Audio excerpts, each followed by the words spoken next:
related to the impact of incarcerating youth in adult prisons or for sentences that span decades. This is of particular importance for several reasons, which will be described in additional detail shortly. Before proceeding, however, it is important that we acknowledge the Campaign for Youth Justice for entrusting us with letters that were sent to them from incarcerated adults who had been sanctioned for their crimes that they committed as juveniles. It is important to note that we are not discussing the culpability of these youth, but rather the harsh sanctions that separated families and in some cases meant that these youth would never have an opportunity to live freely and within their families and in their communities. The Campaign for Youth Justice was established in 2005 and closed in 2020. Its goal was simple: to raise the age so that youth younger than 18 would no longer be incarcerated in adult prisons and rather be adjudicated in juvenile detention facilities. While all states have not yet raised the age, there are fewer than a handful of states that still automatically try 17-year-olds as adults, a far cry from the nearly 20 states that had this practice when the campaign began. Our colleague and friend, former executive director of the Campaign for Youth Justice, will share some additional insights about the impacts of the campaign in a few minutes. The success of the campaign is recognized by two facts. First, the staff and the board of the campaign decided to close the door. Its mission was fulfilled in successfully raising the age across the nation. Second, the campaign facilitated and worked with nearly every state at the federal level to introduce new legislation that addresses the disparate and harsh policies and practices that adversely impacted the life chances of youth, and in particular, youth from ethnic and racial communities across the United States. We would also like to acknowledge the support and the opportunity provided to us by the Broad Museum. The Purse Sisters exhibit, brought to Michigan State by Dr. Monica Ramirez-Montu and her staff, such as Stephen Bridges, have offered us a venue that we never envisioned would be an environment where we could share our research insights based on the voices of adults who have been incarcerated for years and decades across the nation. The current exhibit at the Broad Museum and information presented today cannot be sufficiently captured in the words that we are going to present. We encourage you all to visit, learn, and interact with the life stories of persons who have spent time behind the walls and to learn about our nation's history of incarceration. The intersectionality between the Campaign for Youth Justice and the Purse Sisters exhibit at the Broad Museum is best understood in its focus to better understand the lived realities of persons from intentionally ignored communities and the disparate impact of the justice system as it relates to the lives that have adversely impacted African American and Latinx populations. The information that is shared today also underscores the importance of diversity, equity, and inclusion when examining structural issues of our society and public policy. The timing of this presentation is meaningful for two reasons. First, Friday was the first day of YJAM, or Youth Justice Awareness Month, an effort established in part through the leadership of the Campaign for Youth Justice. Ms. Mistreet will provide more information about this national effort, which is housing activities across the nation, including youth poetry readings, rallies, and legislative efforts in multiple jurisdictions across the nation. Second, last week there was a historic event in Michigan, which finally implemented its Raise the Age legislation, which was approved nearly 18 months ago, in part through the work that involved researchers at the Julian Samora Research Institute. Ms. Mistreet will be Marcy Mistreet will follow my brief introduction to provide an overview of the insights that will be presented by the undergraduate and graduate researchers involved in this project. As previously stated, we start with a campaign to extend its efforts at raising public policy awareness. You are encouraged to view the information on the campaign's website, campaignforyouthjustice.org, where you can learn more about its national efforts and its impact. But before moving on, I wish to offer one more acknowledgement to the staff and leadership of the campaign. During its existence, there were only two executive directors, Liz Ryan and Marcy. The staff was lean, but their dedication, innovation, and commitment to working with state advocacy groups was tireless and endless. Several of the former staff have moved on to key leadership positions in other areas of juvenile justice systems reform, such as efforts to eliminate solitary confinement. I had the privilege and honor of working with the campaign from its inception to the closing of its doors. It's one of the most treasured memories that I have experienced in my scholarly career. Let me share just one more fact about the Campaign for Youth Justice. The campaign helped drop the number of youth in adult systems by more than 70% in its history. Putting this into number, in 2000, there were over 10,000 children sleeping in adult prisons. By 2018, that number had dropped to 3,500. In addition, 2 federal laws and more than 100 state laws were passed in 40 states and the District of Columbia, making it more difficult to treat children as if they were adults. It's now harder for children in 22 states compared to when the campaign began its efforts to reduce the number of youth in adult prisons and to introduce new policies that have restricted this policy. Following Ms. Mistreet, Dr. Rubén Martinez, the director of the Michigan State University Julian Samora Research Institute, will share the work that the Samora Institute took to support the efforts of the Michigan Center for Youth Justice, a nonprofit organization dedicated to advancing policies and practice that reduce confinement and support trauma-informed, racially equitable, socio-economically, and culturally responsive, community-based solutions for Michigan's justice-involved children, youth, and young adults. As you may know, Michigan was one of the last handful of states that approved legislation to ensure that youth under the age of 18 would no longer face incarceration in adult prisons. The final stages of the state implementation effort were signed into legislation by Governor Whitmer last week. The insights gained from reading the letters of incarcerated persons is a challenging task. When reading these letters, several of which are presented in 2 current Broad Museum exhibits, a previously unknown or even ignored reality is revealed. Dr. Caitlin Cavanagh and her graduate and undergraduate students in her research group facilitated the reading, analysis, and synthesis of these letters provided to us by the campaign. Their time and dedication to identifying these emerging themes was extraordinary and helps us, researchers, advocates, current and formerly incarcerated youth and adults, policy professionals, legal professionals, and families, with a deeper and oftentimes ignored understanding of how life behind the walls impacts us all. Unfortunately, the letters that we had access to are only a fraction of the information that exists. There are likely hundreds of thousands of individuals who have experienced part or a significant part of their lives behind walls. There are countless untold lived experiences that will never be expressed. Unfortunately, the voices of some persons have been lost at their own choice. With that, I turn it over to Marcy Mistreet, the former executive director of the Campaign for Youth Justice, who now serves as the director for youth justice at the Sentencing Project, where she continues her work to keep youth out of adult criminal justice systems.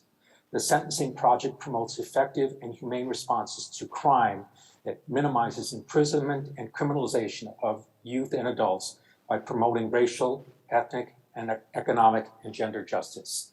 Welcome, Marcy, and thank you for joining us. Thank you so much.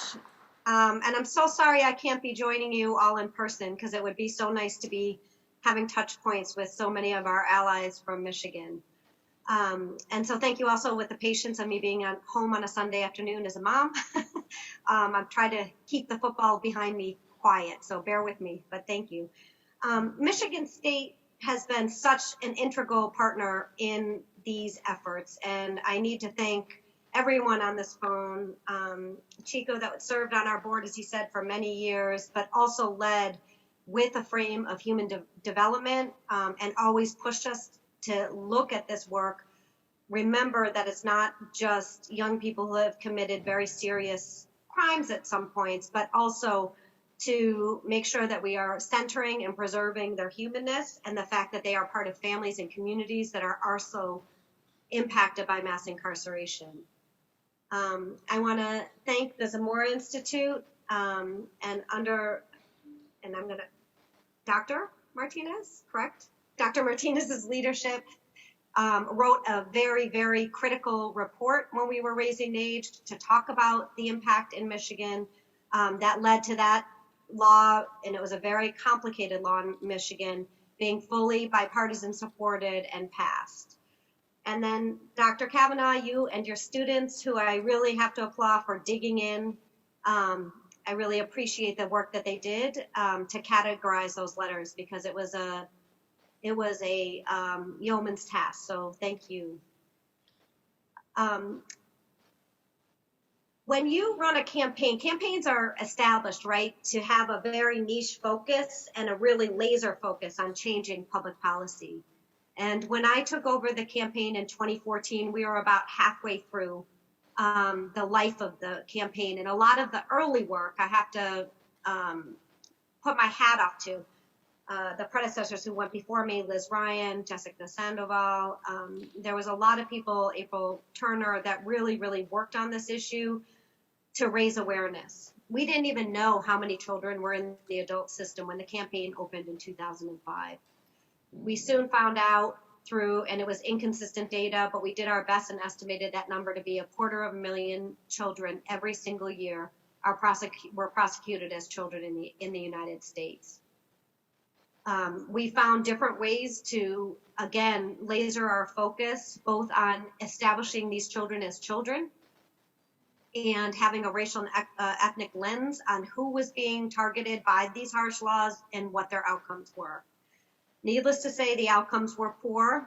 There was no improvement in public safety, but incredible harm to both to the children that were sent to adult court, as well as their families and communities.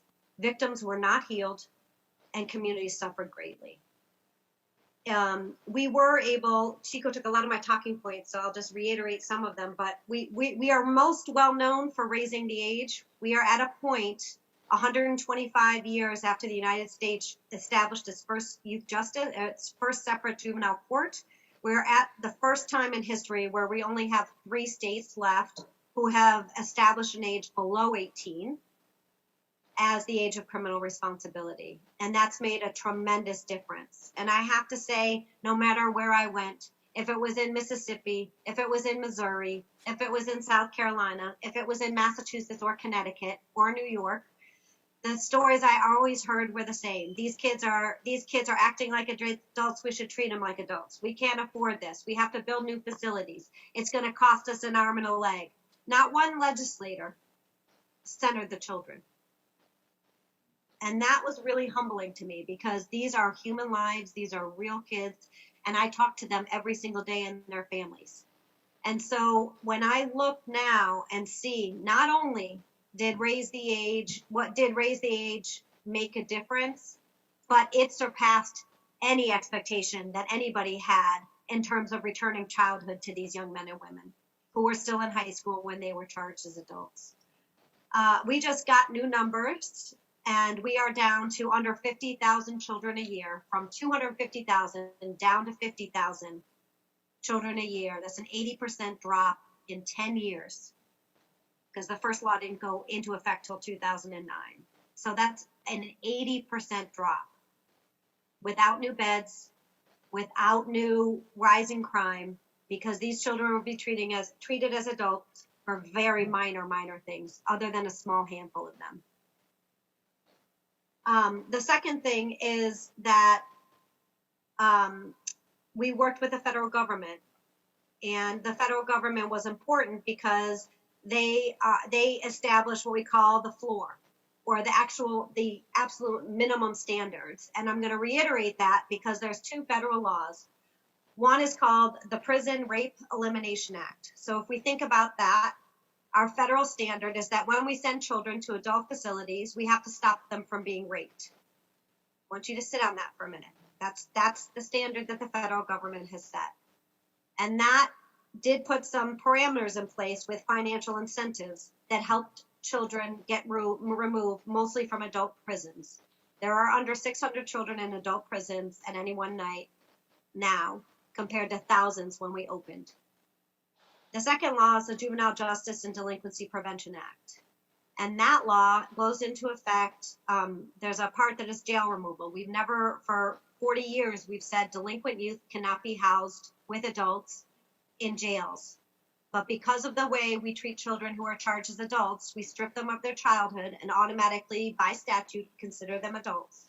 they've been able to be housed in adult jails. And I can give you story after story of 14-year-olds in Mississippi that are still pre-indictment, 3 years, general population in adult jails. Imagine what they see and what they experience.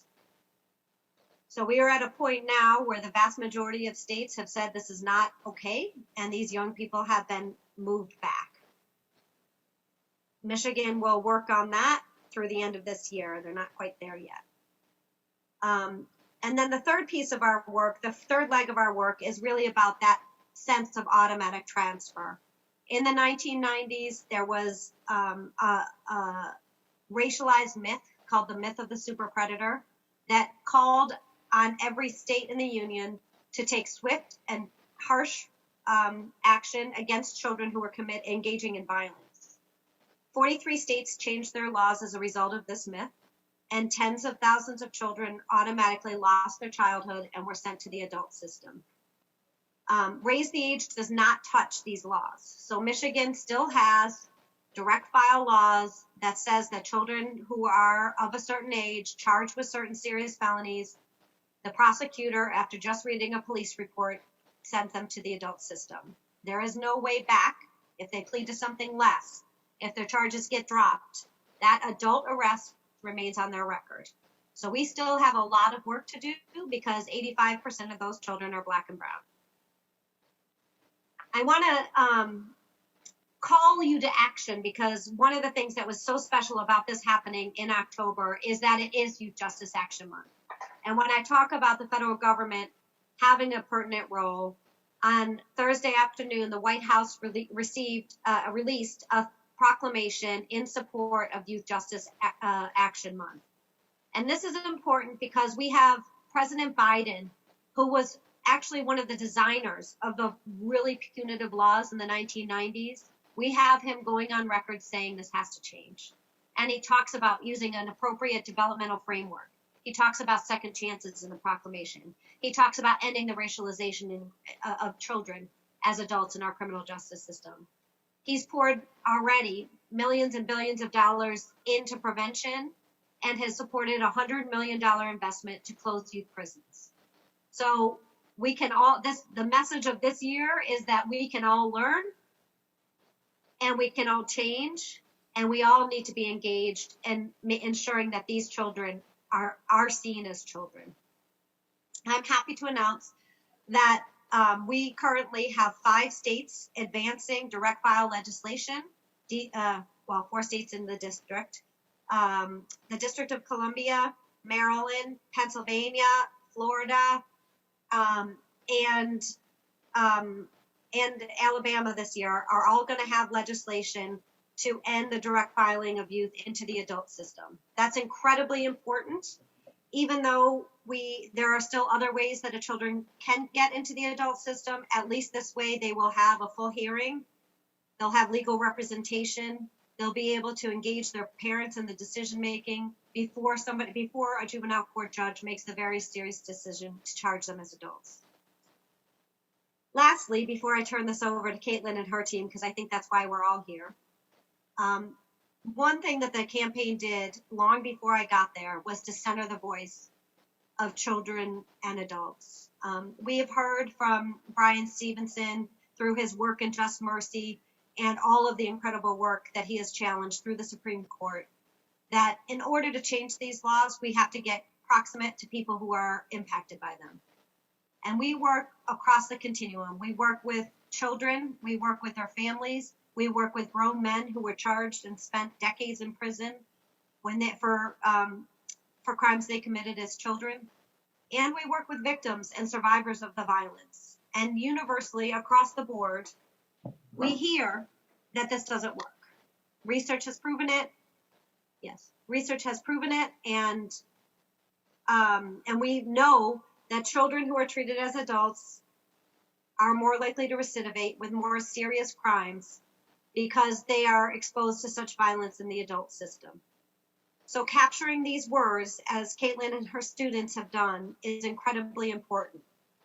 We had thousands of letters that we responded to on a regular basis, people begging, people who had been forgotten, people whose families had died people who had no hope. And they weren't only children who were sentenced to die in prison through juvenile life without parole. Many of them faced 60, 70, 80, 90, 100, 120, 140 years in prison. That was not considered life without parole. And so these are the letters that we got permission to pass on to Michigan State, and they're just incredibly important. YGM was started by a family member, a mom in Missouri, whose 17-year-old committed suicide in an adult jail when he learned what he was facing in terms of time. Unfortunately, those suicides continue today, and children continue to take their lives in adult facilities because once they understand what they are facing. We can do better by our children, and I just want to thank again, not only Caitlin, but also the Broad Museum and the vision of Monica Ramirez Montague? Thank you. For incorporating the voices of these children and the work that we've done at the Sentencing Project around women who spend an inordinate amount of time in prison for things they did as children and as young adults. So thank you for having me. I welcome you to follow me at the Sentencing Project. I welcome you to get involved in the policies in Michigan. There is a big initiative to end life without parole for everyone in Michigan, and a lot of work going on through a juvenile justice task force that I encourage you to get involved in. It's critically important that you educate yourself and your neighbors about this, because our biggest barrier is that people just don't understand that we continue this practice in the United States today. Thank you for having me, and I'm happy to answer questions after Caitlin and her students speak.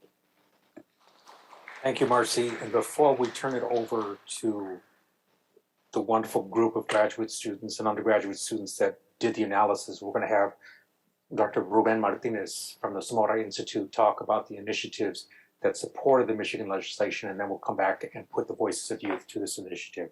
So Dr. Martinez, your turn. Thank you, Francisco, and welcome everyone.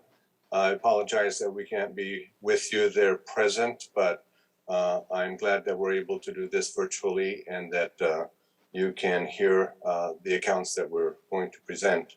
As director of the Julian Samora Research Institute back in 2017, we were approached by folks from Michigan Kids Count and also the Michigan Center for Youth Justice to examine what was going on with the opposition and the challenges and the controversies with regard to raise the age legislation here in Michigan. There had been a couple of attempts prior to that. One had occurred in legislative year 2015-16, and then the other in 2017-18, and both efforts failed. Most of the concern had to do with the perceived costs of raising the age and having those youth who might have been committed of or convicted of a violent crime and would have been a candidate, if you will, for imprisonment in an adult prison. If they were diverted over to a juvenile detention center, the cost would be too much for the counties, was the concern. And certainly it is the case that it costs more to have a youth in a juvenile detention center than it does to have them in the adult setting. But there are lots of other issues that we had to examine as well. So in our study, one of the principal concerns was the costs. And we examined a series of reports that had been done in other states and found some interesting patterns. One, that there was a tendency to overestimate those costs. And secondly, once the laws were changed and implemented, that the costs borne by those states were not as much as had been estimated. So that was a very important finding, and we made that case. We also argued that treating 17-year-olds as adults in our criminal justice system was problematic in several ways. One of them is that brain development continues through about the age of 25, that a 17-year-old really is more like a 15, 16-year-old than say a 19, 20-year-old in terms of brain development, that there are concerns about behavior being less controlled by the individual because they have less control of their impulses at that point where the brain is developing in that way. There are also lack of treatment programs that are age appropriate for the youth who are in those facilities, the adult facilities. There are, of course, safety issues despite the laws, the federal laws that Marcy mentioned. It's very difficult to be able to secure the safety of these youths in those adult prisons. And secondly, if you have to isolate them, then they're the ones that have become the victims of isolation to protect them. It's kind of a contradiction, right? You isolate them to protect them, but then that has negative impact on them, their mental health and their well-being. So there are those kinds of concerns. And then, of course, the issue of racial disproportionality has been brought up.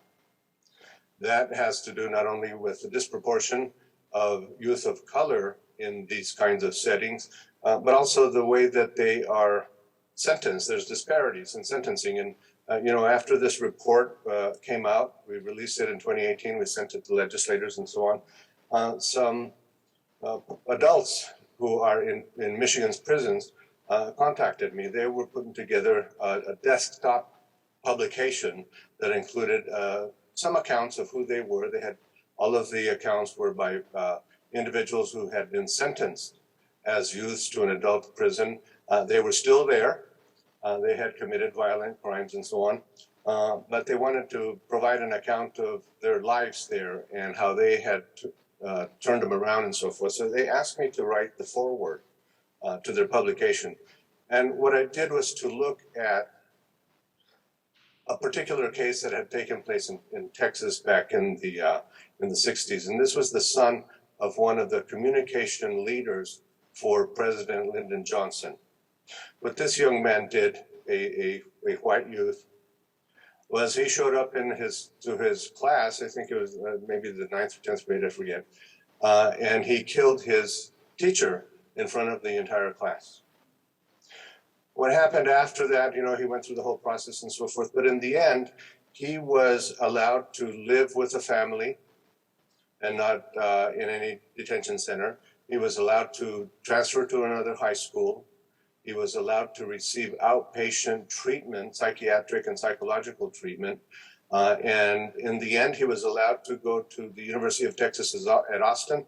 And today he is a respected tax lawyer in Austin. And so if you take a look at that trajectory, and then you compare that to the trajectory of youth of color who are convicted, if you will, of the same kind of crime, that highlights the disparities that I'm talking about. We also took a look at what was going on in Michigan at the time. We tried to identify trends. One of them that in Michigan, and this is part of the overall demographic shift that is taking place across the country, and it's taking place here in Michigan. All of you know that in the 2010 census, Michigan actually experienced population decline. And it is showing up throughout the whole white population, if you will. It would have experienced greater decline had it not been for the Latino population, which was increasing. So you find those interesting different trajectories of population shift. But there was a decline in the number of adolescents, which means that there would be fewer youth out there, if you will, who could engage in crime overall. There was a decline in crime in the state. There had been a trend going down. And there was a trend in the decline of violent crime. So all of these were coming into play as we were making our case. And then, of course, we reviewed studies which showed that rehabilitation is preferable and has a much more positive impact than the punitive measures. Although certainly through the 80s and 90s, the incarceral movement here in this country was much more punitive based than it was rehabilitative based.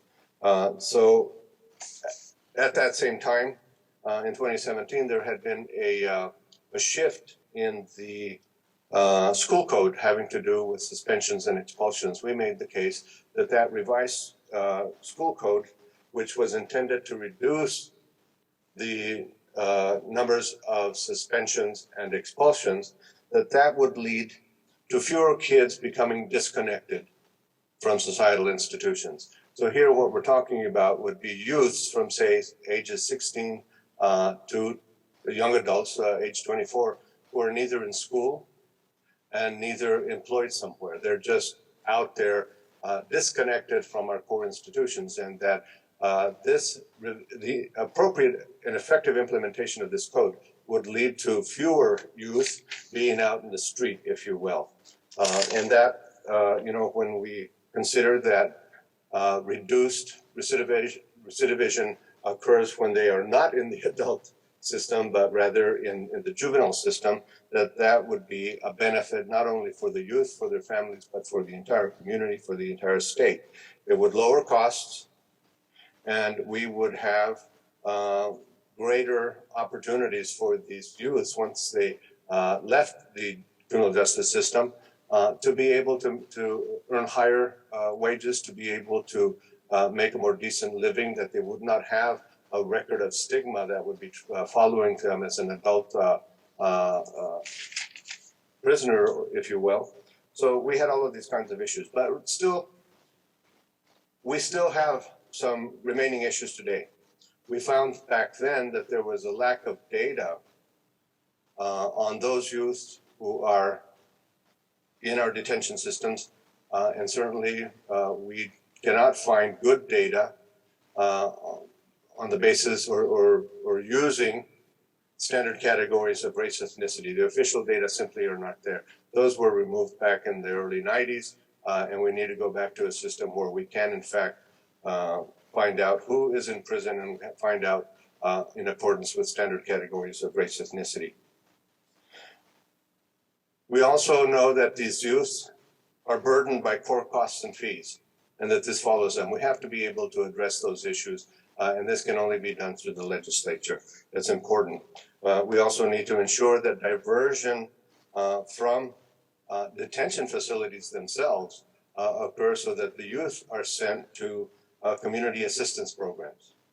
I think that it is much more effective to be able to do something like that and be able to reintegrate these youth into our societal institutions if we're providing tutoring, if we're providing mentoring, and if we are providing mental health services, which they need. We want to ensure that there is adequate availability of treatment programs out in our communities to be able to serve our youth if there's going to be this kind of diversion going on. We also need to find the ways by which to reduce the number of disconnected youth. When I was looking at these figures back in Detroit about 3 or 4 years ago, the figures were staggering. 1 of 3 youths were disconnected in some way or another. And that's just going to lead to problems. If you have these kids out on the street without supervision, sooner or later they're going to come in contact with the criminal justice system, which we all know is not the most objective system in our society. We need to be able to address those kinds of concerns, and we need to ensure that programs are developed to reintegrate these youths, to connect them to our societal institutions, and ensure that they become successful youth in these programs and later on as adults. So we need to recover them, bring them back into our system. That means that they won't become a burden to our society, that they won't become a burden to their families and so on, and that it's actually a good thing for everybody. We also need to make sure that revised school code, which is supposed to lead to reductions in expulsions and suspensions, that it is effectively being implemented by all of our school districts, and particularly across all of our high schools. It's very, very important. And I know that when I have looked into this, I find that a lot of the administrators of the local high schools really aren't even aware of the revisions. And so it's important that the Department of Education highlights this and makes sure that this message is sent down to all of our school districts, and that our superintendents are sending those messages down to particularly the high school principals and so forth. So these are some of the issues that we addressed in our report. It is available on our webpage, jsri.msu.edu. The title of the report is Providing Appropriate Treatment to Youth in the Criminal Justice System by Raising the Age. It is Michigan-based, and I look forward to comments and questions after these presentations. Thank you very much for listening.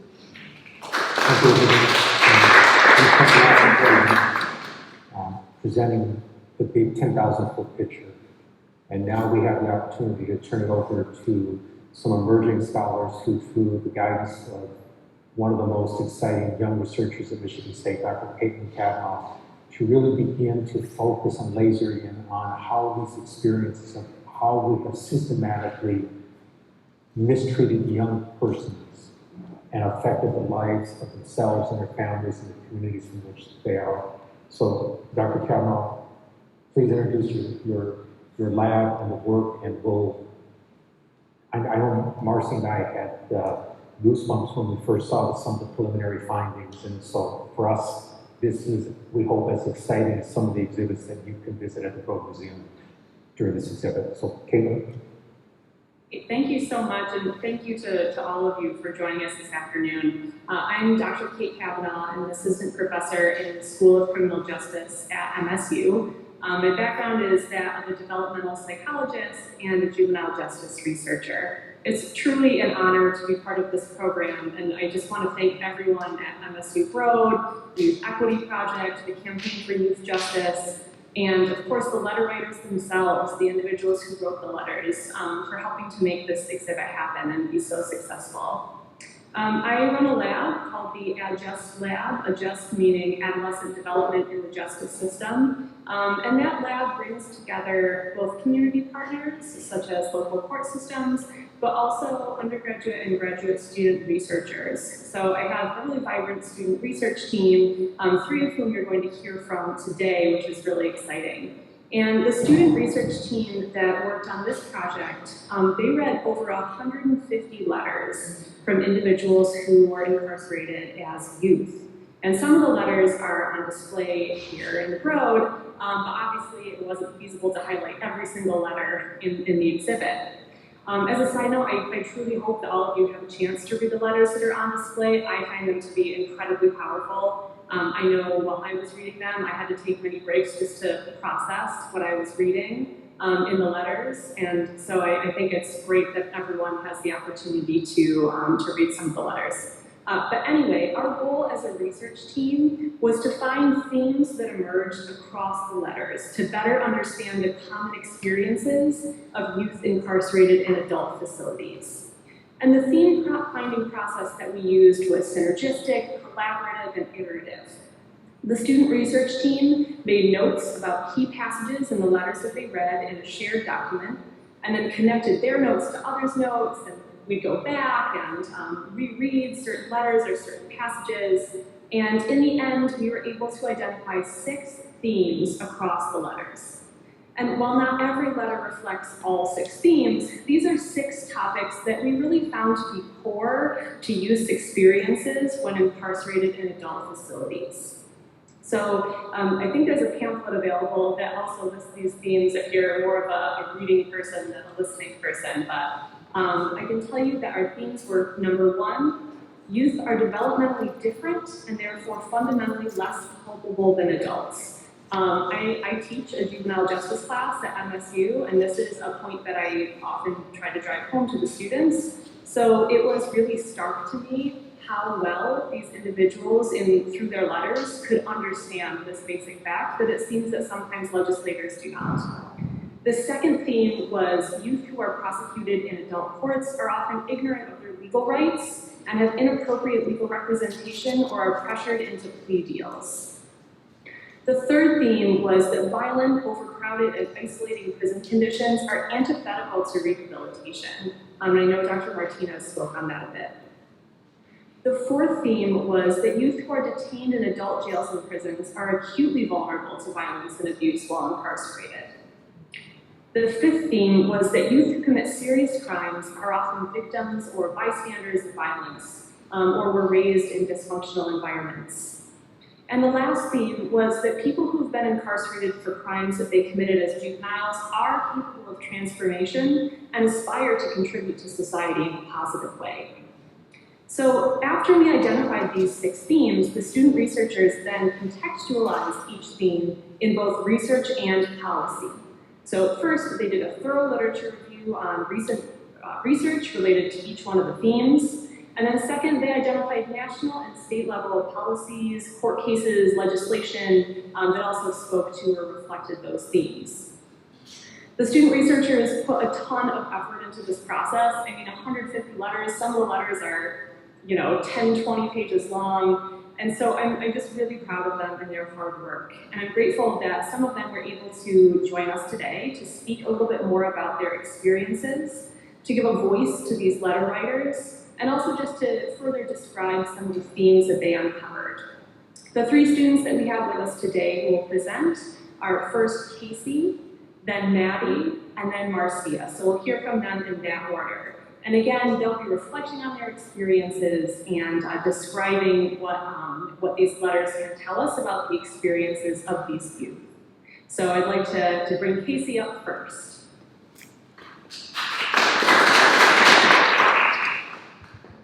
Hello, can everybody hear me? Okay.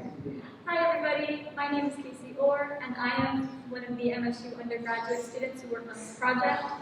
Today, like Dr. Cavanaugh said, I will be elaborating on 2 of the themes that we discovered. First, we noted in many letters that youth are developmentally different and therefore fundamentally less culpable than adults. The reason that we have a juvenile justice system that's separate from the adult system is because we know kids change as they mature into adulthood, and they have a strong chance of being rehabilitated after they are arrested. Brain research shows us that important changes happen during adolescence and early adulthood that make people less likely to commit crime. It's not until about age 25 that young people have the neurological capacity to think about future consequences, avoid peer influence, and control impulses in the same way that adults do. As Jason Clark pointed out in his letter, it's acknowledged that youth are importantly different from adults in other facets of life, like drinking or voting, but the same logic doesn't seem to be extended to youth incarceration. Incarceration is also a barrier to normal social development during the teen and young adult years, and facilities designed to hold for adults are poorly situated to support incarcerated youth. Jonathan Sawyer writes that when people incarcerated as youth are released from prison decades later, they will often lack important social skills and life skills like applying for jobs or paying taxes and bills. DeQuinn Jackson's letter compares these lengthy sentences to the equivalent of firing a major baseball league player for missing a single pitch. Although some states have passed legislation to ban life without parole for juveniles, Michigan is not one of them. As we went through these letters, we also observed another theme. This time, it was that youth prosecuted in adult court are often ignorant of their legal rights, have incompetent or misleading legal representation, or are pressured into plea deals. When it came to legal rights, many youth are uninformed or underestimate the consequences of actions like waiving their Miranda rights. Similar to what I discussed earlier, juveniles are not mentally or cognitively mature enough to understand the Miranda rights. The concepts embedded in them assume a certain level of legal knowledge that youths just don't have. This is important because just reading the rights aloud to these detained youths does not satisfy the constitutional requirement. In Miranda versus Arizona, the Supreme Court asserted that these rights must also be understood. Even in letters we received where the Miranda rights were read, other rights were still violated. Jonathan Sawyer from Florida says that his legal guardian was not present or even called during his interrogation, and he ended up with a life sentence when he was 16 years old. Similarly, Daryl Lee Beck's mother says that her son's lawyer was unprepared and that she didn't even see them until the day of his sentencing. This was a common occurrence in our letters. Many youth and their parents felt that their defense was uninformed, unprepared, and overall incompetent. In several cases, the youth and their legal guardians did not have adequate or consistent contact with their court-appointed public defenders prior to their trial. And then when it came to the frequent complaints of inappropriate plea deals, new issues arose. Research notes that adolescents are more likely to be persuaded by social influences and are more likely to involuntarily accept a plea deal than adults are. This is problematic dramatic when you consider that approximately 95 to 97% of adult convictions and juvenile adjudications result from pleas.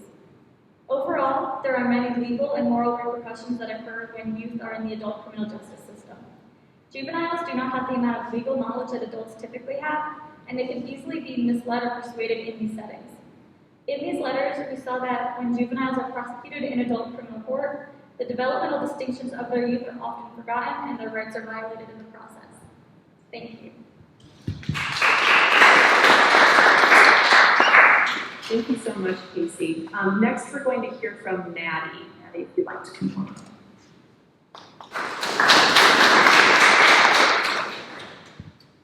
Hi, I'm Maddie, the second undergraduate researcher, and today I will be speaking on the theme that youth who commit serious crimes are often victims or bystanders of violence or were raised in dysfunctional environments. So in that theme, we use the word dysfunctional, and what that usually looks like is a home environment that does not foster love or self-worth. So whether that be through neglect, an absence of a parent, it could be incarcerated as well, or physical and emotional abuse. So we see this in many of the letters, and one of them was written about a man of the name Jimmy Weisnot, and he wrote that by the time he was a toddler, he had experienced severe mental and physical abuse. So he explained to us what had happened and that he was placed into foster care as a young child. The second letter that we received that described this dysfunctional environment was by Kendrick Wine. And what he had said was that he had never been hugged as a child or told, "I love you." And so both of these letters that were written was to describe the feelings of shame and a lack of self-worth that both of these children had at a young age. And so research shows us that these feelings of no self-worth and a lack of love in the home can be risk factors for these children being in contact with the juvenile justice system. It fosters feelings of anger and risk-taking as well as opposition, and these children will be more likely to come in contact with the juvenile justice system. The other thing that we saw in the letters was that these people felt like they had no choice to commit or else would betray their families. And so what was meant by that was a lot of times these families were also committing crimes and being convicted. And so, for example, Jermaine Hicks wrote to us and said that his fathers and his brothers were all convicted of crime. He joined the same gang that they were in, and he said that he found an unnatural sense of love through this gang. He said that he felt a sense of shame for this being his only place to find love, and that if he did not join this gang, his family would have disowned him. So you can see here that these people feel like they may not have a choice other than to commit these crimes. They were born into this cycle, is what he described feeling to us. And so this feeling of shame is furthered in that as these juveniles are convicted and they have these sentences for almost over a decade, they feel shame for when they will be released. So we had several letters. The first one was by Kenneth Riera, and he just expressed that he felt that he was not able to be a father for his child.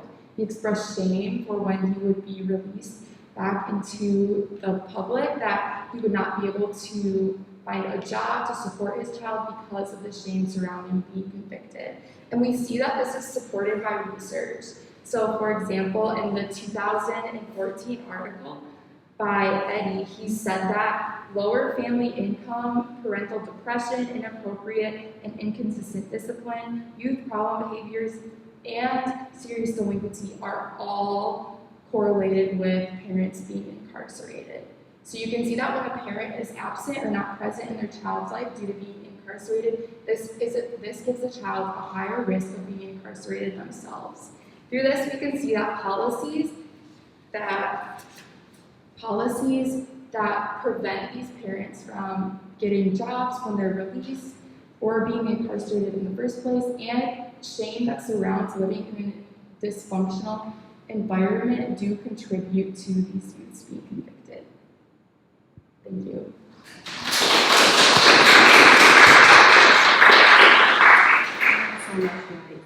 Up next, we're going to hear from Marcia, if you'd like to come forward, please.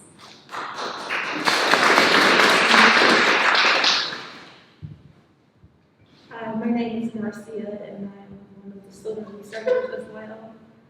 As stated by Dr. Cavanaugh, the theme which our research was focused on deciding whether people who have been incarcerated for crimes they committed as juveniles were capable of transformation and whether they aspired to contribute to society in a positive manner. So while reviewing the letters and other documents submitted related to the incarcerated individuals' experiences, I came to the conclusion that it was indeed a fact that many did aspire to be upstanding citizens in their own ways. There were many clear examples of individuals that yearned to be contributors of good or to sought to better themselves and or others. And one example that stood out to me is a man by the name of Michael Wilson. Mr. Wilson had taken on the role of being a mentor to other incarcerated youth. After spending much of his own life in prison, he worked diligently over the years to steer them out of trouble. And one of those youth who he mentored turned out to be professional boxer Bernard Hopkins, who accredits Wilson for introducing him to the sport and keeping him grounded. In addition to Wilson, there was a trend among others who sought to pursue higher education or trades and other things while they were in prison. And they also would tell their own stories to youth as they were coming into the system as a way to try to deter them from continually committing crime. Being a part of this research has helped me to understand further the negative effects of imprisonment of juveniles and has increased my desire to advocate for more programming that has been proven to be effective in deterring criminal behaviors in youth, as well as rehabilitating those that have already been introduced to criminal activities. It is my belief that this is the approach that the criminal justice system needs to take in regards to juveniles and seeking to guide and redirect the youth and rehabilitate them rather than seeking retribution from juvenile offenders. Thank you. Thank you so much. I also want to acknowledge M.K. Kitzmiller and Manuel Alvarado, who were also student researchers as part of this team, but were unable to make the event today. All of the students, as I said, worked so hard in doing this analysis to develop these themes, and we're really looking forward to moving forward with a formal publishable written report to examine exactly what we found and how to contextualize that within the research. But again, I would certainly encourage all of you to read the letters that are on display. They're incredibly powerful, and please grab one of the pamphlets if you're able to, which also has some ways that you're able to get involved. Thank you.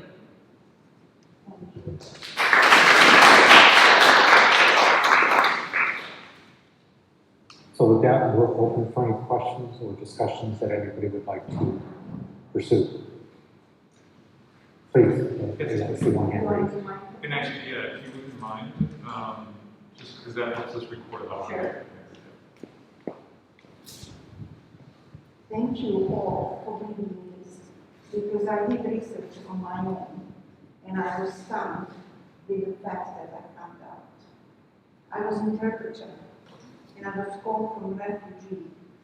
Their son, 16 years old, were calling his friend to paint some old wall that was neglected to the spray, to paint graffiti. Police came within 10 minutes and took them to jail. From then on, I stopped interpreting because I would have heart attack next such a case. Before I ask you questions, I will give you a little introduction. 2008, I'm in New York 10 days, researching for some of my future endeavors and looking in financial market because I'm master in finance. I sense something does not add up. Came back to Michigan, Lansing, went to Lansing side in the clothing store. I saw the young man with chocolate skin rolling up some jeans. Took me 10-15 minutes to go through the store. Out of the store, I see police handcuffing this young man. taking him to jail. 2 months later, the thing that I noticed came out as a 700 billion shortfall of the money that we don't know where went. Where is the money? 700 billion, and we need to save the banks and American economy and the world. So now when you mention cost of protecting these young people, which are future workforce of this country, not only this country, whole world, we try to save money of them. But the same people, same family bail out these 700 million white collar highest crime. What happened? Too big to fail. But the future of this country is too mediocre or minuscule to be saved and preserved. So instead of saying 18 years of age, it's 21. Because biologically, as you say, they are not developed, and that's not recently found out. So when adults of 35 plus can make white crimes and get off the hook, so American government, and there is nothing political in my discussion, has to provide equal schooling, equal education, equal possibilities, not poor area and rich area and elite area, and so forth. If mother works 3 jobs to provide for the children with rising cost, how she is able to be with the children or father? And I talk to all of them. Now, to really understand what I'm talking about, we need to bring biology classes in education and schooling. Without knowing biology, you cannot know while you are born in this world what is your calling. You are born here with a talent. We need to get Plato discussions, making good, rather than making police black as a black ghost. It should be back time when it's Andy and Opie time. So police is encouragement and guidance, not handcuffing. Now, I will tell you what I'm coming from. This is original writing of the famous series 007, which new film is coming. So this is his observation. You will find out who that was. Rio was he came from Europe to US, then he went down to check something else. He says, this is Rio de Janeiro. Rio was 3 days from New York via Pan American Airways. First night, Miami of bitter memories. Second, Belém in the Brazilian state of Pará, where the main off-beat tourist attraction was a still functioning, listen now very well, very good, still functioning slave market.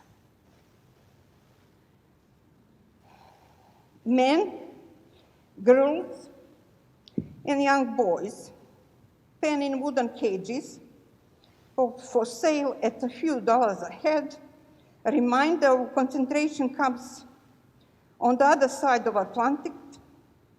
This is December 1942, that I hadn't expected to see here. Now, is our government supposed to be discussing and raising our taxes for the raising tax limit? Do they operate their families on the same way? Or is their job to distribute properly all taxes from all of us where they need to be? And that's schooling, education, opportunity for every area in this country to have same schooling, Norwich schools, Ivy League schools, and others. So all your research and everything else should be centered on this matter. So instead saying cost us for children to be in detention, the money the government would give to support schooling and education, so that when kids are taught about biology and goodness that we need to do as a humans, and our brain is developed no before 21, and we cannot have alcohol at 21, certainly we are not immediately ready or developed to be in adult prison. You need to keep in mind that these children are future force of this country. And that's more value of assets than the cost of our government that they are discussing, paid well, paychecks, expenses of life, living from the estates, raising debt level. I'm watching everyday news about raising debt level. Now, as a master in finance, how many of you are thinking as a family, discussing at the table what would be your debt level? And fighting over it, who is going to do what?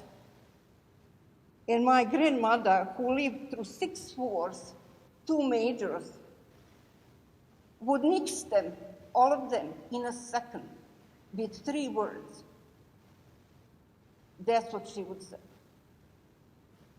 So now, my question is, what is the best way to protect this future force and asset of this country and the world? You can hear my accent, and I'm from Europe. So that means having a geographical area where you are born doesn't mean that you will be all the time there, because Mother Earth is asset for all of us. We are not brought here to have political boundaries or political borders. We are here, as Maslow theory of hierarchy of needs says pretty well, which is accepted, that we are here for self-actualization, and Plato says to do good. Whatever you need, and I can contribute, I'm here. Thank you. So let me try and respond to your question, and I think Marcy and Kate can also contribute to the question. When the campaign launched in 2005, there were many in this nation who were misinformed, perhaps even unaware that young persons were incarcerated for sometimes their life or for sentences of nearly 100 years. There were more states that could incarcerate, and Michigan was one of them, where a 14-year-old, by a decision of a single person, could be prosecuted as an adult. So what the campaign undertook was really to raise awareness and to bring statutory changes across the country, and it was successful. And what Marcy can share is that there are some states that are now beginning to recognize 18 still isn't enough. We need to go to 21. And what people like Caitlin Cavanagh have begun to help the world understand is that it's not only the effect that it has on the individual, but the collateral costs for families who are spending so much money on trying to defend their children, which takes away educational opportunities. So we've had this lasered mentality that focuses only on the perpetrator of crime. And now through the efforts of a number of people around the country, we're beginning to unfold it. So Marcy, I'm going to turn it to you and then Caitlin for additional responses. And I have to apologize because it was very difficult for me to hear you. So I'm going to build on Chico's comments, and hopefully somebody can redirect me if I'm off. I think that, first of all, thank you for sharing. I think that the United States is way behind the rest of the world in terms of this. We have had many of our leaders, of our legislative bodies, of our correctional officers go and look in other parts of the world in terms of both the damage that our narrative has done, as well as to try to learn what other people are doing differently. You're right, the brain science absolutely says that adolescence goes through the mid-20s.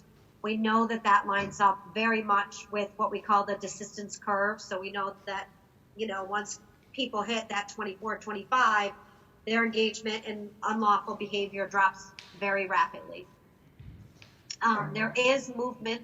I mean, I think our first challenge, honestly, was to reset the conversation and let people see these children as children. They had been vilified, they had been dehumanized, they had been called monsters, super predators. I mean, horrible vilification, not only of them, but also of their families. And this is not to take away from the people that were harmed by some of their actions, but it was really, really incredibly damaging. And I think that, Ava DuVernay said, when they see us, right? We taught, one of the very earliest cases that got such public awareness was referred to as the Central Park Five. And 30 years later, right, and those young men were brutalized in public media. They were convicted long before they got trials. They spent an enormous amount of time incarcerated. And then years later won an appeal, and not only were their convictions overturned, but they were fully exonerated. And so to be able to start with seeing them, right? So when Ava DuVernay said, when they see us, right, look at us as humans, as people, as sons, grandsons, parents, it was really, really an important thing. We do have efforts. So we're still working on that. We're not there yet. But we do have efforts now to line up with the science. It helps. The Supreme Court continually has said children are different. That gives us strong legal precedent to push. There are some states. Vermont is the only state that now considers 18 and 19-year-olds who commit misdemeanors as children. There are several other states that are pushing to mirror this legislation and policy, including Massachusetts, Colorado, and Illinois. None of us succeeded in passing it yet. There's also what we call second look legislation. DC has gone farther than in any other location, where every single person in DC who committed a crime before they turned 25 has to have their sentence reviewed by a judge after 15 years. Where I work now with the Sentencing Project, we call on that to happen for everybody, no matter how old they were when they committed their crime, at 10 years. Because we incarcerate far too long in this country. It's perpetual punishment, whether you're forgotten behind bars or whether you're in the community on supervision for 10, 20, 30 years, which happens to many of these children.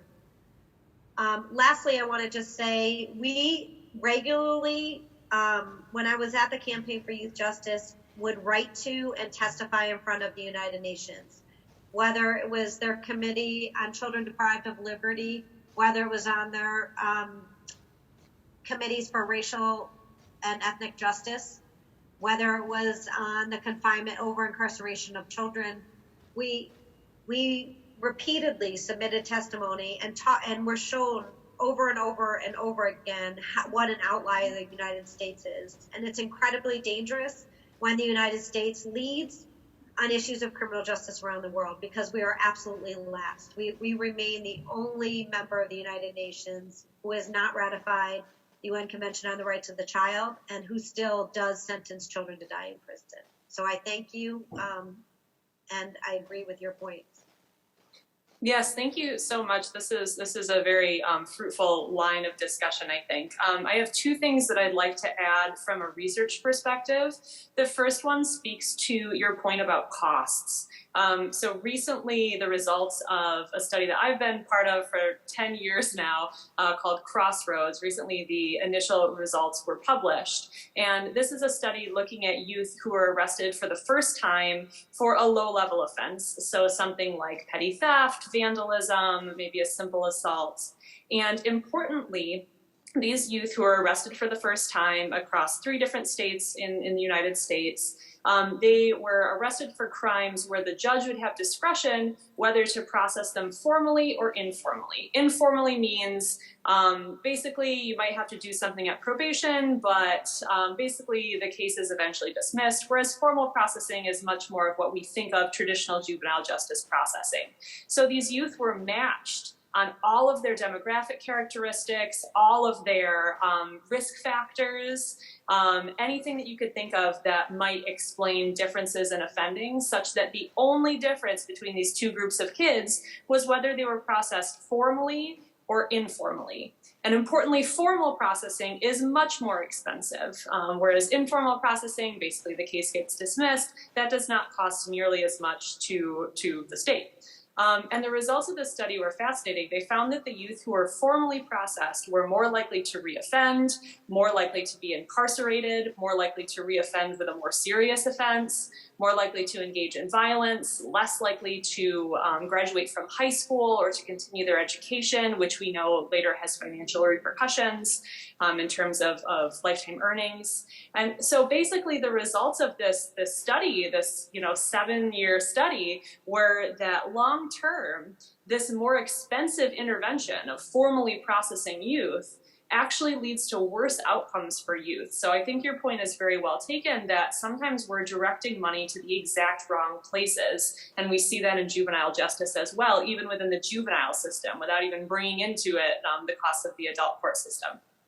The second thing I'd like to say from a research perspective dovetails with what Marcy was talking about in terms of this recognition that people who are in their early 20s, their brains still aren't fully developed, specifically their prefrontal cortex. That's the part of the brain which helps us control our impulses, think about the consequences of our actions, resist influence from peers, which feels very rewarding at the time, etc. So we know that people in their early 20s look a lot like teenagers, and then as they mature, they're more likely to desist from crime. So there's a study happening right now in Southern California. This is led by Professor Beth Kaufman, if you're interested. And this study is looking at what happens if we have a specialty court that's just for young adults. So we have a juvenile justice system, right, that covers people up to age 18. But what about those people ages 18 to 25 for whom we know their brain isn't fully developed? And so perhaps their criminal responsibility is a bit different than that of adults. So in Southern California, this is in collaboration with Honorable Judge Maria Hernandez, who is a great advocate and judge in the juvenile court system. They've started this young adult court specifically for 18 to 25-year-olds.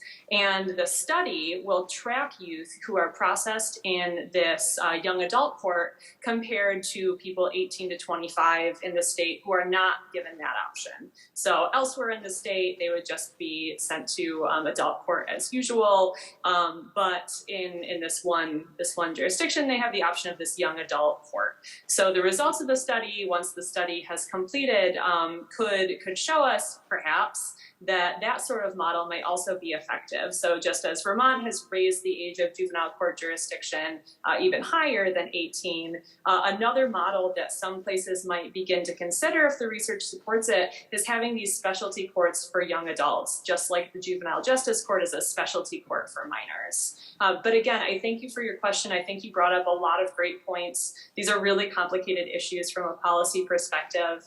And I, as a researcher, I get really excited in thinking about what sorts of research can be done in order to better inform legislation and policy. Francisco, I want to also respond to the question. First of all, I want to say that I appreciate the social justice emphasis that you have given to your presentation. And also I want to address the broader philosophical question that you have raised, and that has to do with, what is our purpose here on earth as human beings? I think we need to talk about that. It's important also to start with the question, who is it that goes to prison? Who is it that gets incarcerated? Who is it that gets sent into detention centers and so on? Well, the pattern very clearly is that it's the poor.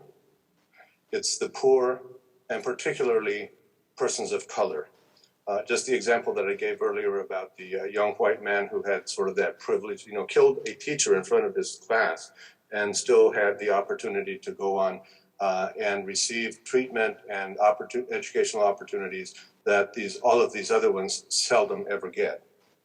It's important also to consider the context in which all of this has come about, at least in recent years, and that is the political ideological imposition of an economic and philosophical perspective that is bent on using punitive measures to bring about change, to transform our society from a social democratic society into what we have now as a much more authoritarian society. It was started in the 80s, but being grounded in notions of reverse racism. It gave rise to the privatization of prisons, which led to the warehousing of people for profit. And so it was a legitimating force to be able to incarcerate more and more people, which really placed us as the most incarceral nation in the whole world. It's also important to keep in mind that our court systems, our criminal justice systems, although often portrayed as objective and as fair, are not that they are institutions that exist in our society. They don't exist out of time or history. They are part of the historical dynamics of our time, and they're influenced by societal factors. All we have to do is look at the Supreme Court today and see if, in fact, it stands outside of time, outside of history.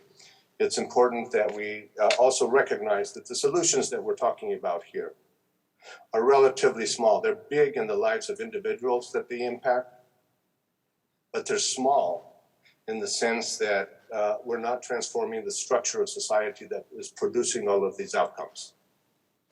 And in a sense, you might see it as a Band-Aid. I'm sure the people who benefit from it don't see it as a Band-Aid. It's a life-changing set of activities on their behalf. But relative to the transformation of the society, these are very small changes. We have to keep in mind that ultimately we need to restructure this society. It needs to be changed because, even our own economy, which is, based on infinite growth, simply cannot continue to promote infinite growth in a planet that is almost saturated by the needs and demands of human beings. So I agree with you. What is our purpose here on Earth? It's to develop our innate talents to the highest levels that we can as human beings. And we are not here to serve the economy. The economy is here to serve us. And we must keep in mind that we're also not here to serve as fodder for the powerful to increase their profits and to have lives of leisure while the rest of us are serving the economy. So I appreciate the comments and the philosophical point of view that you brought. Thank you.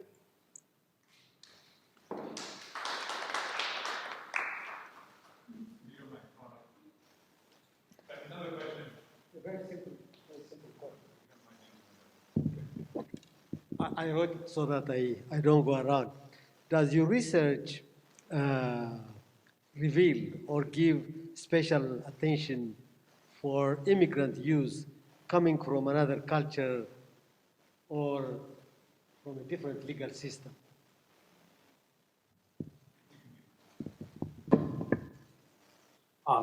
Any of us I can can provide examples if you need.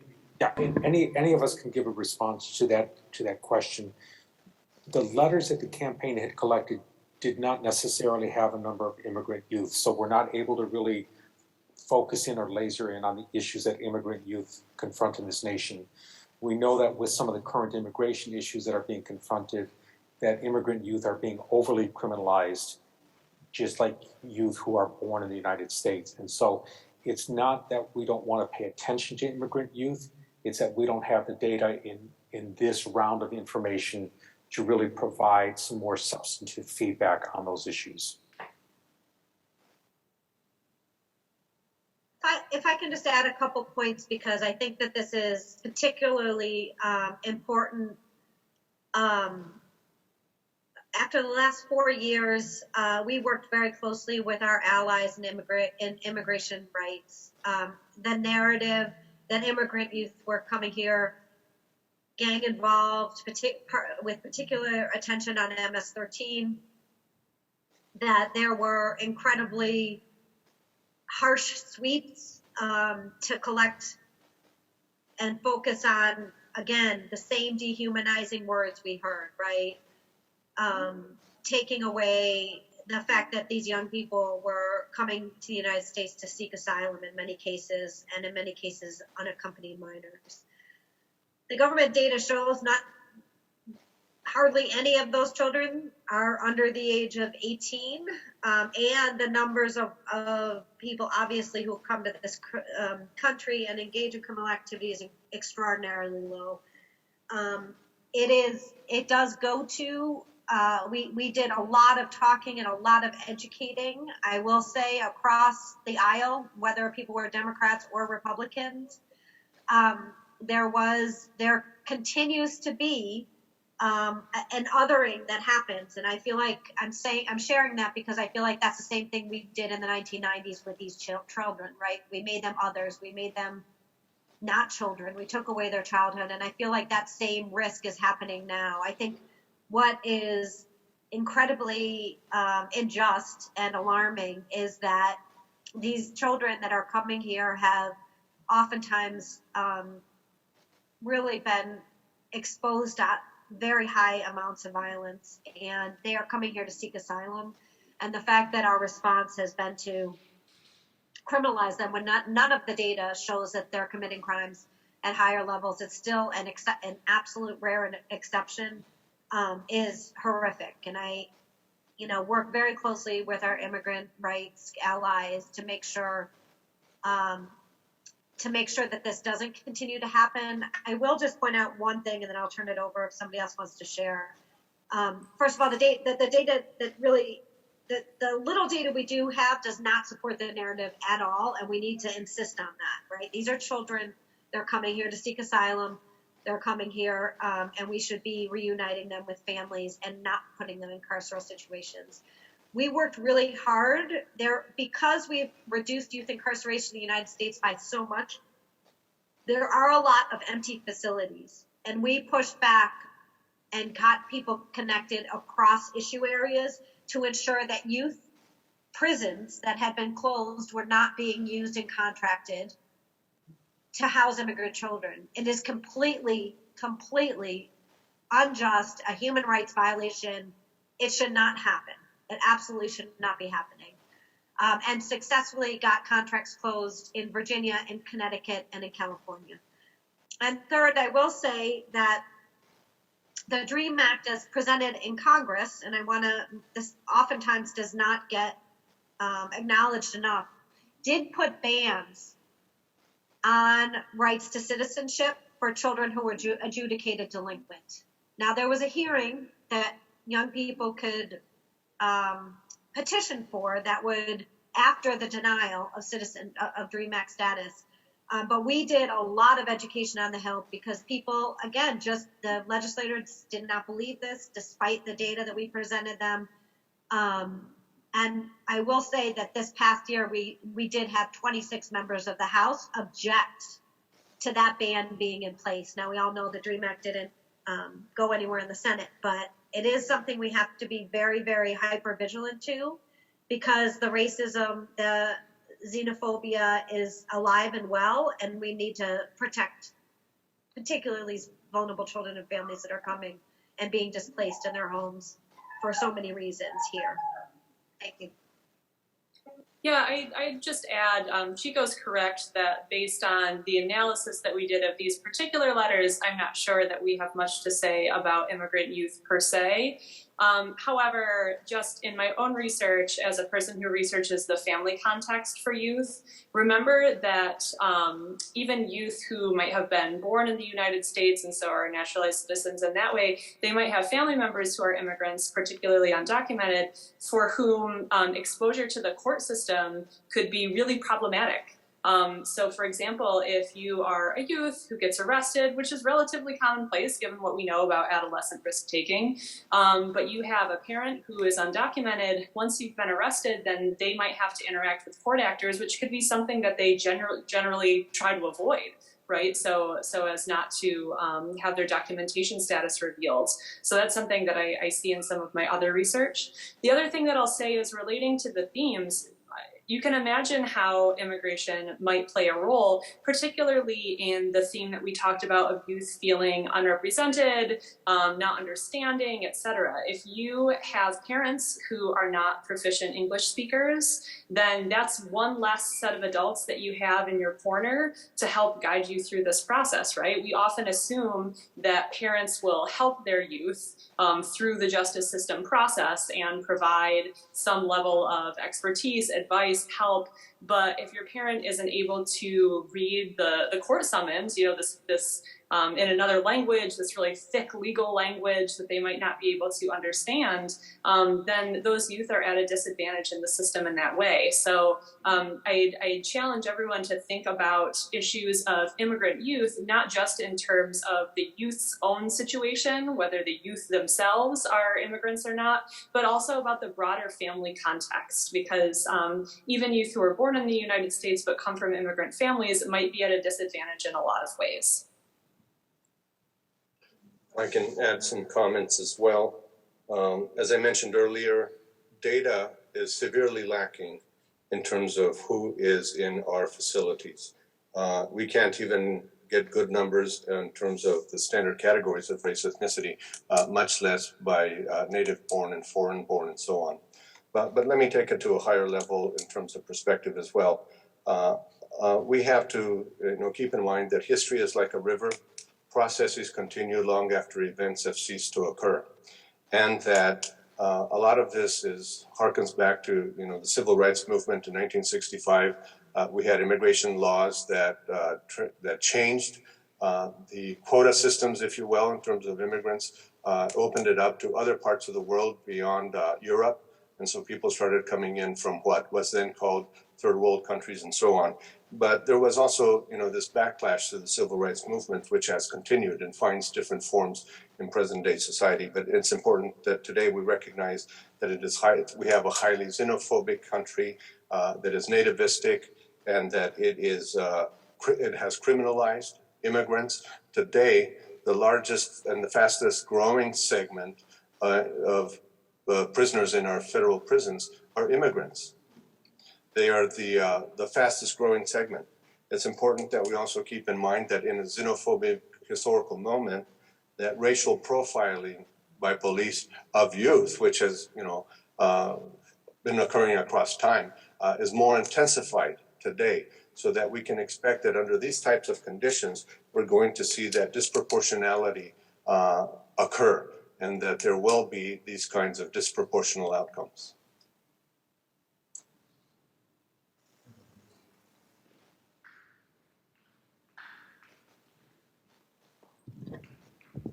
I just wanted to amplify. First, I want to thank you, Chico, Marcy, Caitlin, and Rubén for this insightful conversation. I really enjoyed hearing the data about how really we incarcerated so many youth, and it is encouraging to hear that we are reducing that number across the U.S., but always it is too high, and the consideration, this question about immigrant youth to me is an important one.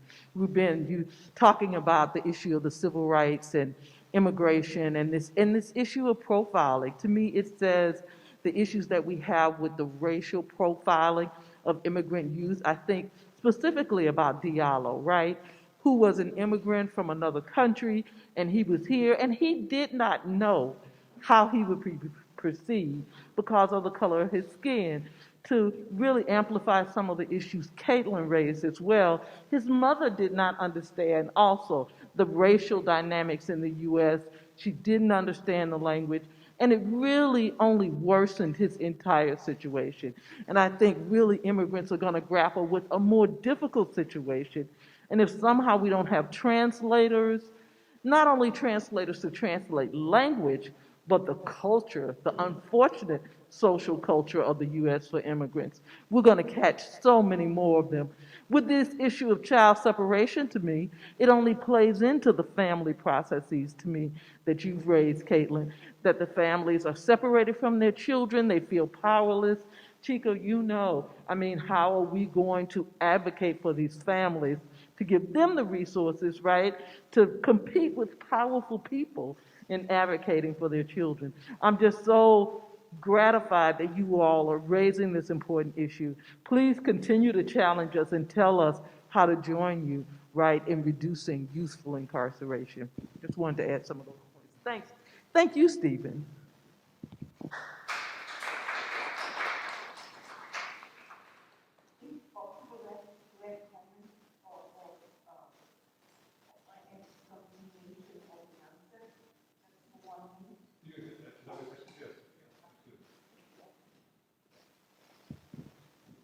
Thank you for all your work, and that's amazing. And maybe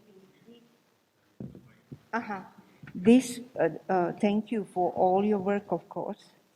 And this prompted to me after your answers on all our questions. The lifespan of humans were shorter before, where the laws were developed. Today is about, 78 for women and 73 for men.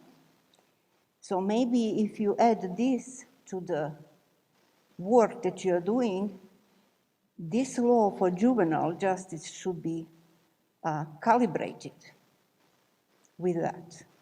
Also, this is great country, great opportunities, of course, but to be greater, we need to make some calibration across the board. And also about humans and race. We learned at school, where I'm from, that there is only human race.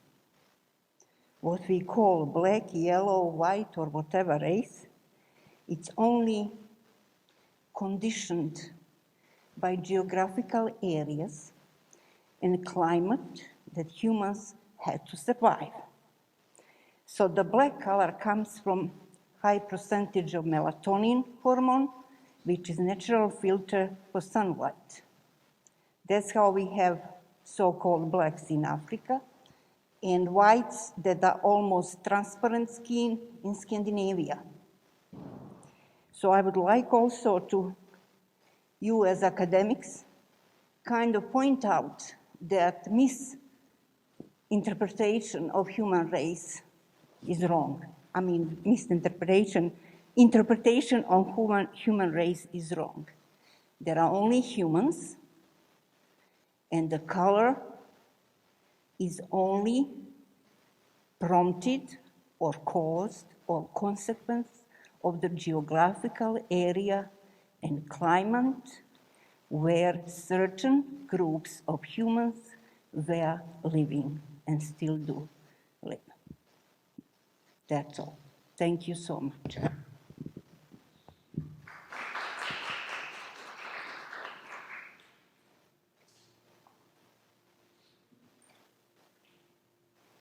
last questions?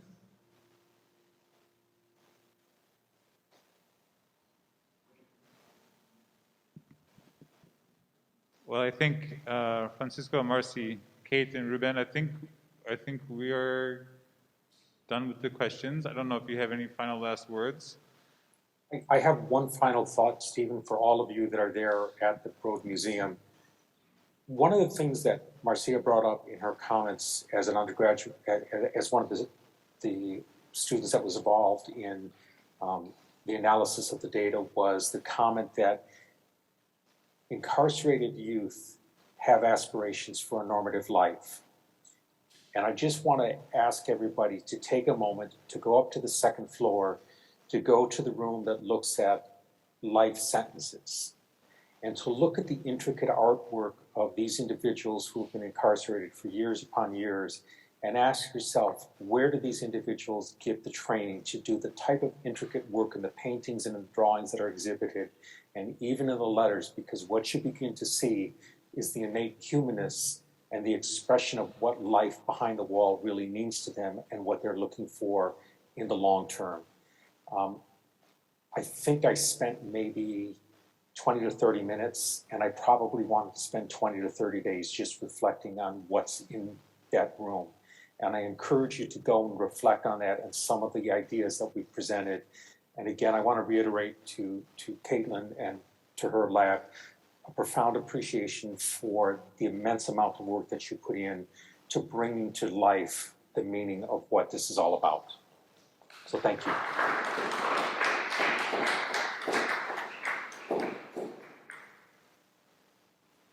Yes, thank you all so much, and thank you to everyone for being here. Thank you to the student researchers who helped put this together. And I am really glad that there are so many folks out there who are interested in engaging in this work and truly listening to the voices of the people who are impacted by some of the policies that we see. Thank you.